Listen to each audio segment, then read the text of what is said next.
خطا ہونا بزرگی میں کوئی رکاوٹ نہیں۔ ماعز اسلمی کو پتھر پڑ رہے تھے جب وہ حد لگ رہی تھی، کہ ابھی جو تم نے ماعز کا گوشت کھایا اس سے زیادہ ناپاک تم نے کھایا۔ گناہ ہونا انسانی اللہ اور بندے کے تعلق میں رکاوٹ تب بنتا ہے جب اصرار ہو، میں حاملہ ہوں زنا سے، مجھے پاک کریں، اس لیے کبھی کسی کے گناہ پر اس کو حقیر نہ سمجھو۔ ہاتھ جوڑتا ہوں۔ انہ من یتق، وہ انسان ہی نہیں جس سے خطا نہ ہو، اور پھر وہ انسان ہی نہیں ہے جو خطا پہ شرمندہ نہ ہو، پھر وہ شیطان ہے۔ خطا ہونا بزرگی میں کوئی رکاوٹ نہیں۔ صحابہ کی خطاؤں کو اللہ نے قرآن میں ذکر کیا، صحابہ سے ہر بڑے سے بڑی خطا ہوئی، اس میں ایک پیغام تھا کہ اتنے بڑے مقام والے سے بھی خطا ہو سکتی ہے اور اللہ کے تعلق میں کوئی کمی نہیں آ سکتی۔ توبہ۔ ماعز اسلمی کو پتھر پڑ رہے تھے جب وہ حد لگ رہی تھی، تو دو آدمی آپس میں باتیں کر رہے تھے، دیکھو اچھا بھلا اس پر پردہ ڈال دیا تھا اللہ کے نبی نے، یہ خود ہی اپنے آپ کو ذلیل کر کے آ گیا۔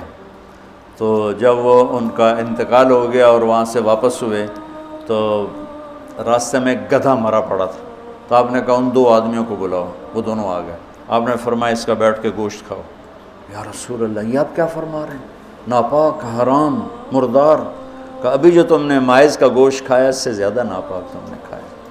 کہ تم اس کی غیبت کر رہے، اور میں محمد مصطفیٰ اللہ کی قسم کھا کے کہتا ہوں میں اسے دیکھ رہا ہوں جنت کی نہروں میں نہاتا پھر رہا ہوں۔ گناہ ہونا انسانی اللہ اور بندے کے تعلق میں رکاوٹ تب بنتا ہے جب اصرار ہو، کرتا ہی جائے کرتا ہی جائے، اس لیے کبھی کسی کے گناہ پر اس کو حقیر نہ سمجھو۔ ہاتھ جوڑتا ہوں۔ کسی کو حقیر، کسی سے نفرت نہ، اپنی نیکی کے تکبر سے بچو۔ اللہ کی قسم، نیکی کا تکبر پیسے کے تکبر سے بھی زیادہ خوفناک ہے۔ ہم ایسے، ہم ایسے، تم ایسے، تم ایسے۔ اور امرأہ غامدیہ رضی اللہ تعالیٰ عنہا سے برائی ہو گئی، حاملہ ہو گئیں، اور ان پر قربان جائیں سبحان اللہ کے نبی کے پاس آئیں، میں ماعز کی طرح نہیں ہوں کہ آپ کہیں جا تو نے کوئی نہیں کیا، میں حاملہ ہوں زنا سے، مجھے پاک کریں۔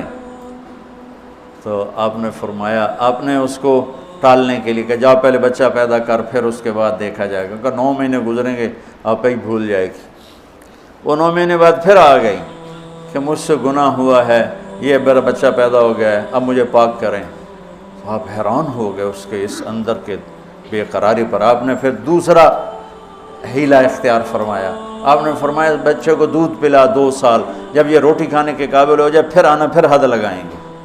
2 سال اس نے دودھ پلایا، اور ایک دن چشم فلک نے دیکھا کہ ایک عورت بچے کو انگلی سے پکڑ کے لا رہی ہے، اور اس بچے کے دوسرے ہاتھ میں روٹی ہے اور وہ کھا رہا ہے، اور آ کر کہتی ہے یا رسول اللہ یہ روٹی کھا رہا، طہرنی، مجھے پاک کیجیے۔ میرے نبی کے بھی آنسو نکل آئے۔ تو آپ نے فرمایا اس بچے کو کون اپنا بیٹا بناتا ہے، میں ضمانت دیتا ہوں جنت میں وہ میرا ساتھی ہوگا۔ تو ایک انصاری صحابی نے اٹھ کر کہا یا رسول اللہ میں اس کو اپنا بیٹا بناتا ہوں۔ اتنی بڑی بڑی ہستیوں سے گناہ ہو جاتے ہیں، لیکن ہم کہتے ہیں یا موسیٰ یا فرعون۔ وہ جو ایک احمقانہ شعر ہے، دورنگی چھوڑ دے یا کرنگ ہو جا، سراسر موم ہو یا سنگ ہو جا، کسی بیوقوف شاعر نے یہ شعر کہا۔ تو ان پر حد لگی تو خون کا کہ چھینٹے حضرت خالد پر جا کے پڑے، تو انہوں نے کوئی 2-4 لفظ سخت کہہ دیا۔ آپ نے فرمایا خالد ایسا مت کہو، اس بچی نے وہ توبہ کی ہے پورے مدینے پہ تقسیم کروں سب کی بخشش ہو جائے۔ انہو من یتق، بڑے سے بڑے سے بھی ہو جاتا ہے۔ سارعوا الی مغفرۃ من ربکم وجنۃ عرضها السماوات والارض اعدت، بولو للمتقین۔ ٹھیک، کون ہیں؟ الذین ينفقون فی السراء والضراء، جو تنگی اور فراخی میں خرچ کرتے ہیں، والکاظمین الغیظ، جو غصے کو پیتے ہیں، والعافین عن الناس، جو لوگوں کو معاف کرتے ہیں، واللہ یحب المحسنین، اللہ احسان کرنے والوں کو پسند کرتا ہے۔ اب آگے بھی تقوی والے ہی آ رہے ہیں، والذین اذا فعلوا فاحشۃ، فاحشہ میں نے بتایا تھا نا قرآن میں کس معنی میں آتا ہے، اور یہ کس کے بارے میں؟ اللہ اکبر، واہ میرے رب، تو نے اتنی گنجائشیں دی اور تیرے بندوں نے جہنم ہی واجب کر دی تیرے بندوں پر۔ مجھے ایک پڑھا لکھا نوجوان کہنے لگا تسی مولویاں ساڑھے کو ساڑھا رب کھولے، اور ساتھ ہی رونے لگا کہ تسا مولویاں ساڑھے کو ساڑھا رب کھولے، ڈرائی جاندن ڈرائی جاندن ڈرائی جاندن۔ والذین اذا فعلوا فاحشۃ، یہ بھی تقوی والے ہیں، او ظلموا انفسهم، یہ بھی تقوی والے ہیں، ذکروا اللہ فاستغفروا لذنوبہم ومن یغفر الذنوب الا اللہ ولم یصروا علی ما فعلوا۔ یہاں آ کے جدا ہو گیا، متقی اور فاسق جدا ہو گیا کہ متقی بھی یہ سارے گناہ کر سکتا ہے لیکن وہ چھوڑ دیتا ہے، اصرار نہیں کرتا، روتا ہے، معافی مانگتا ہے، اور جو بدماش ہوتا ہے وہ کرتا جاتا ہے، وہ کہتا ہے ویکھی جائے گی ویکھی جائے گی۔ تو جنت میں جانے والوں کے بارے میں میرے رب کا قرآن یہ کہہ رہا ہے، ہم ایسی احمقانہ سوچ کے مالک ہیں کہ نیک آدمی تو بن جائے معصوم پاک نبیوں کی طرح، اور جو نافرمان ہے وہ فرعون بن جائے، وہ کیوں نیکی کرتا ہے؟ میرا کالج کا ساتھی تھا احمد مصطفیٰ، 96 میں فوت ہو گیا۔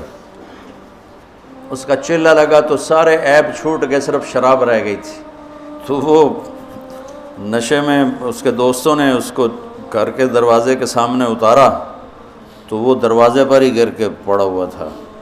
تو پولیس کی گزری وین تو انہوں نے اٹھا کے ڈالا اور چوکی لے گئے۔ صبح اس کی آنکھ کھلی تو روشنی ہو رہی تھی، تو اس نے سپاہی بھی جانتے تھے، اچھا بڑے آدمی کا بیٹا تھا، خود بھی کافی مشہور تھا، تو اس نے کہا یار جلدی جلدی مصلی لوٹا لاؤ، میں نے نماز پڑھنی۔ تو کہنے لگا راتی کی کر دے رہے ہو؟ تو کہنے لگا اسے واسطے تو نماز پڑھن لگا کہ منہ کالا کیتا ہے دھو بھی لواں۔ اور ہمارا کیا تصور ہے، تیری روٹی حرام، تجھے نمازوں کا کیا فائدہ، تو داڑھی منڈاتا ہے، تیرا کیا دین ہے، تیری شکل ہی کافروں جیسی ہے، تیرا کیا دین ہے۔ ہمارے دیندار طبقے نے بے دینی کو پروموٹ کیا نفرت کر کے۔ دین تو سراپا محبت سر